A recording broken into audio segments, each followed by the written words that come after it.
Happy New Year sa lahat mga idol. Kumusta kayo? So meron na naman tayong serye ng awareness video ngayon. Yung topic natin itong king cobra natin o yung banakon. So ayan, pag-usapan natin yung defense mechanism niya or behavior, kung paano ba siya gumagalaw, paano ba siya nagre-react kapag may tao or may threat, may predator sa harap niya, lalo na sa gubat. So yan, pag-usapan natin yung defense mechanism number 1 niya, burst, leak, roll away, biglang gagapang palayo. So makikita yan sa video, yan ang bilis.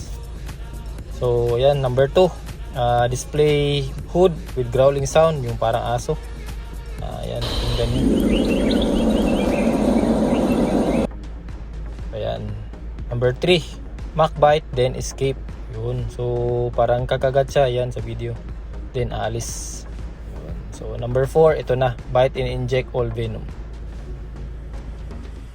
So ganito kumagat yung king cobra natin, hindi niya binibitawan yung prey niya hanggang sa hindi maubos yung kamandag na nasa kanya venom gland na available. So ang dami na, kita nyo, dami na, ang dami ng venom. So kapag pumasok yan sa dugo ng sa ugat, tapos papunta sa dugo, talagang delikado. So life threatening to siya, usually 15 minutes. Salamat sa inyo mga idol.